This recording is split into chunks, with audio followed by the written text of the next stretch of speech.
That's the sound of a big deal. At Wayfair, that sound happens a lot. Dream sofa for half the price? Big deal. New dining table you've been eyeing for months? Big deal. Finally picking up those last few pieces and finishing that bedroom? Now that's a really big deal. Whatever your home needs, Wayfair has the selection, the savings, and over millions of 5-star reviews to back it up.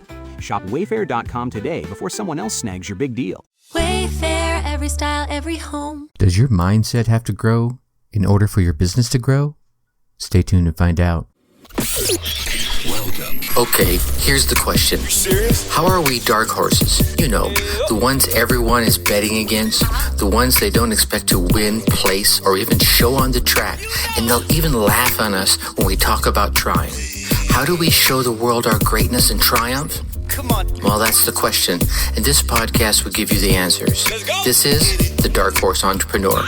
My name is Tracy Brinkman. And push it out. Well, hello, my Dark Horse friends and family. Welcome back to your daily dose of growth, mindset, learning. I'm your Dark Horse host, Tracy Brinkman, and you, well, that's more important. You are a driven entrepreneur or one in the making. Either way, you're here because you're ready to start, restart, kickstart, or just start leveling up with some great marketing, personal, or business tips and results in order to build the beautiful business of yours into the empire it absolutely deserves to be. And that's why I'm here hitting you with yet another daily success episode straight from Dark Horse HQ as we dive deep into success with actionable advice, tips, and steps designed to help you level up your game, because we already know there are no shortcuts to success except for taking those little steps towards goal every single day. Whew. All right. So after that amazing interview with Jason Linett yesterday, I wanted to spend some time, not just on the power of words, but the power of the mindset that we have as we're striving to improve ourselves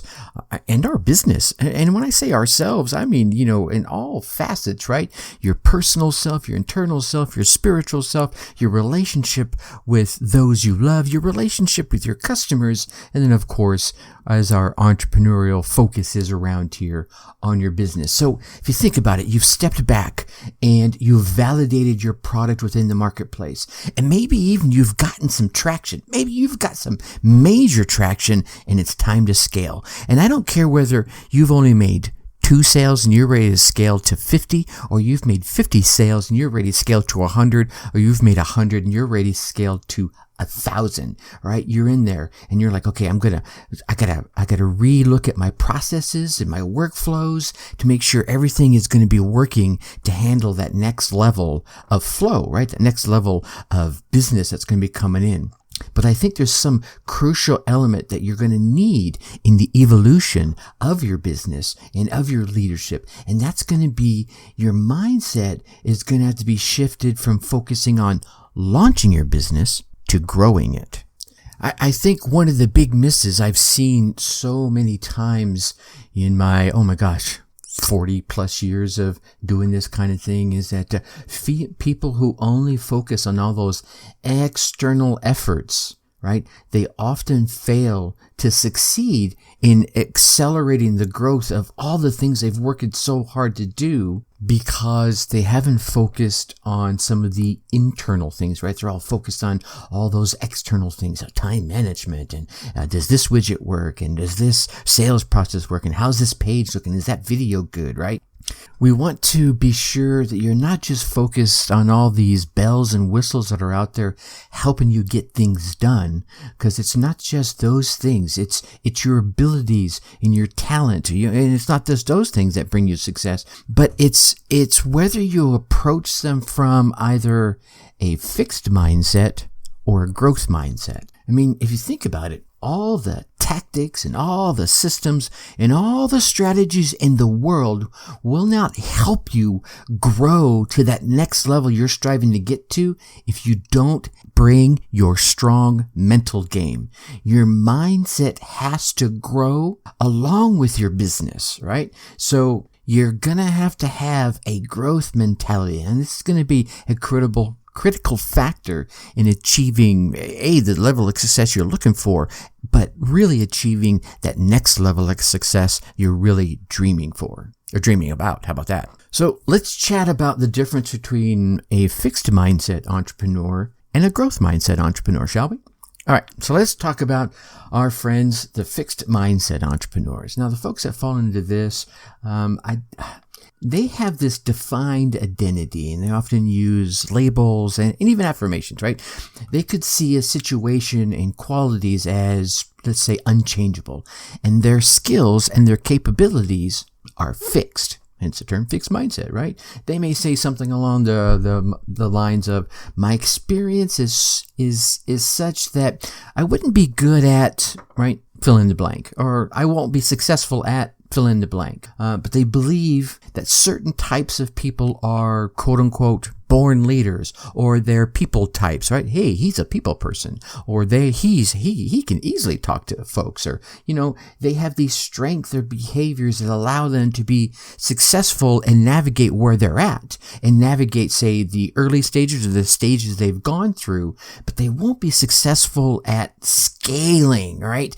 Or they may even think that they have abilities or things inside them that would work against them in the process of scaling. Now, one of the initial approaches that needs to happen here is they need to have this initial tactical approach. It needs to be replaced with a strategic one. See, now that's going to require a shift in mindset as well as in identity. They need to be able to see a bigger picture and understand what new behaviors and what new skills they're going to need to develop, and they need to believe that's going to be able to develop them in order to succeed in this next level, right? All the rapid changes that are definitely going to be coming their way in order to reach that next level of success that they're looking for.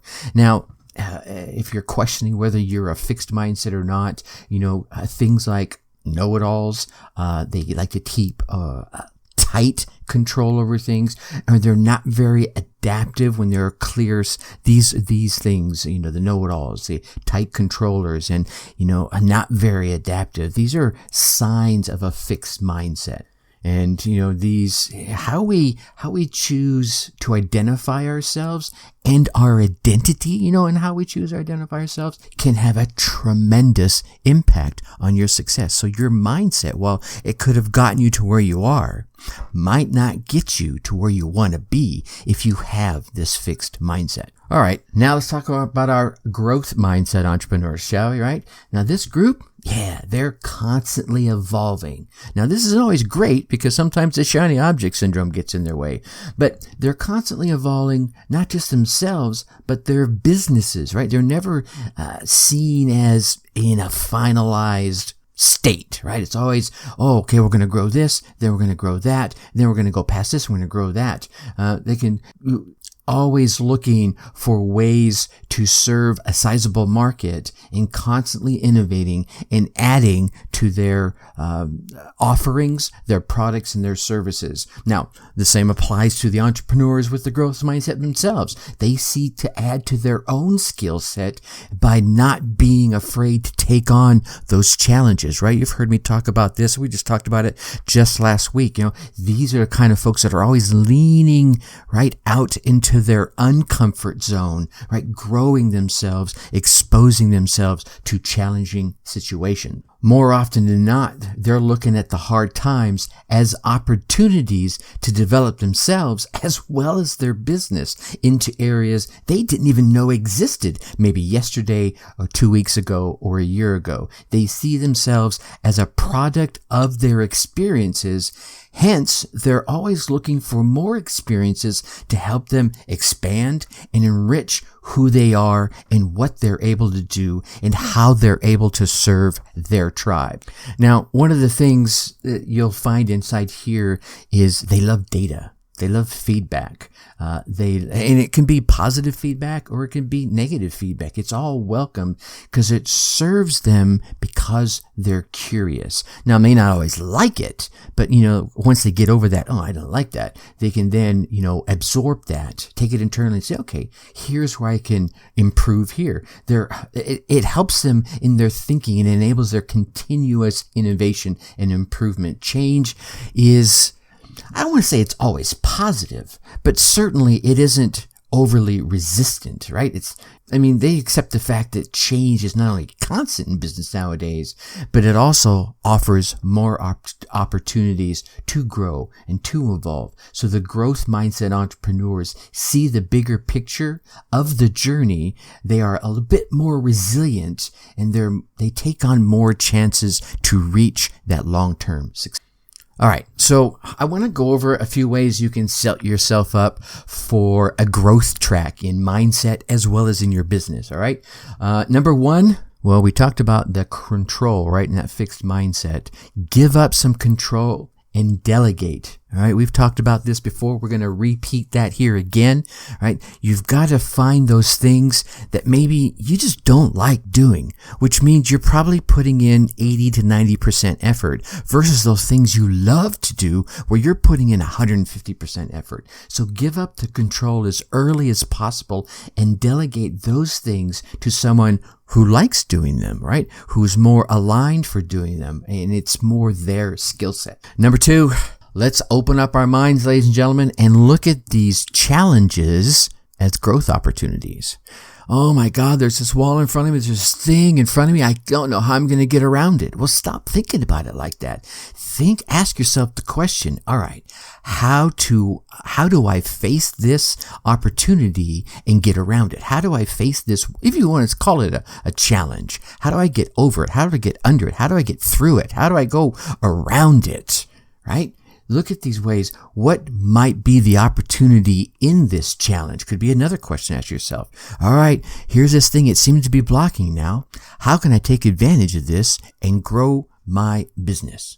And this kind of leads right into the next one I want to share is see the bigger picture. Quite often when opportunities and or challenges present themselves, it's because we've drilled in too close and we've missed a part of the bigger picture. And if we step back, we can see that this little bump in the road, let's call it, right, is an opportunity for us to enhance our automobile that's carrying us down the road to success, to better absorb these bumps in the road, right? To better maneuver around these bumps in the road, right? So build in systems and people and strategies that will help you be more maneuverable, absorb these bumps, all right? See that bigger picture. And in doing that, I think you'll have to do this next one, which is take ownership of your attitude and leave your damn ego behind. You see, having this growth mindset is all about opening up and being able to admit that you can make mistakes, that you can and you will fail, right? That you have failed. And what can you learn from that failure? How you see a different situation makes all the difference. I think one of the things that really helped me in my growth is when I looked back at some people will call them awful things, and they weren't fun things to go through. You know, a drug addiction, the losing of a daughter, going through a horrible divorce, and the 10 years before it actually came to a divorce. You know, looking at those things and say, okay, those were not fun. Actually, they really sucked. What can I learn from them? What can I take from it? What did I do to lead into that, right? Because we're part of the game here, right? I had to set down my ego and say, okay, how did I contribute to that situation? Whew, not an easy question to ask. And even more so, not so much an easy question to answer. But in stepping back and putting the ego down, putting the attitude down, and looking into the dark times, I'll call them, right? Looking that dark time in the eye and saying, okay, where do I own the fault in this? And then answering those questions honestly, I'm able to pick myself back up and walk forward more in presence with the wife I now have, right? And more in presence of the things I want to do. I actually feel better about who I am by looking at who I was and going, that was not too hot. Let's not do that. So take ownership. Be versatile and embrace the change that is inevitable and beneficial. All right, the last one I'll share with you here is celebrate the success of others. It's not all about you. And I think that's one of the things so many of us like about being an entrepreneur, right? If you become a good one, some of us that are like being about a coach is that ability to watch someone else grow and even surpass you. Who cares, right? Celebrate the success of others and appreciate collaborations and partnerships. Notice and validating the success of other people will help you shift your own mindset in a positive and very abundant way. I mean, imagine the perspective you're going to get if you are able to help a client go sailing right on past you. You're like, wow, now the student has surpassed the teacher, right? And here's the thing. There's enough around for everyone to get a piece of the pie. And it seems like every time someone takes a piece of the pie just grows right back there. So there's plenty enough for everyone. Celebrate other people's successes, even if they're your competition. And that's going to have to be very important because, I keep telling you want to surround yourself with successful people. So even if you're still challenging to have your first success, you want to celebrate their successes. All right. So keep surrounding yourself with those successful people because they'll bring you that motivation, right? Always seeking that win-win in everything you do to build strong partnerships. Expand your network, right? And look for possible future ventures. And if you can't celebrate other people's successes, they're not going to come into you, to provide those win-win scenarios, to provide those partnerships. And they're going to be shying away, which is going to, reduce contracting your network for those future ventures. All right. So at the end of the day, you need to think big. If you want to get big results, all right? Scaling your business is going to be all about inside your mind as well as inside your business. All right, my Dark Horse friends and family. Tomorrow, I want to chat about setting up your mindset to win in life as well as in business. I know you want to keep getting these daily success tips, so go on down there, mash that subscribe button. While you're there, please be so kind as to drop us a 5-star rating. Leave us some kind words in the review. These subscribes, ratings, and reviews allow us to climb a little bit higher in the rankings, and Apple and all the other podcast platforms will expose us to more folks out there, enabling us to help more folks out there. Hey, and to come on over and get to know myself and other driven entrepreneurs, come on over to the Facebook group. Go to facebook.com, put Dark Horse Tribe on that search bar there. Come on in and hang out with us. If for some reason you can't find us that way, go to your favorite web browser, type in darkhorseschooling.com/Dark Horse Tribe, all one word. That should take you right there. I look forward to meeting you in the group. All right, you get out there, you run your race, you get your results. Come on into the group and let me hear about them. Till tomorrow, think successfully and take action. Thank you for listening to the Dark Horse Entrepreneur Podcast. Thanks for tuning in. Check us out at www.darkhorseschooling.com. All right. My name is Tracy Brinkman. Finding a hoodie that lasts through the season can be tough. The American Giant Classic Full Zip hoodie is made to last a lifetime, so you can count on it year after year. Every American Giant piece is made in America and designed to last. No exceptions. The result is durable clothing that become part of your life. Snag the hoodie that will bring you comfort for life. The American Giant Classic Full Zip. Save 20% off your first order at american-giant.com when you use code STAPLE20 at checkout.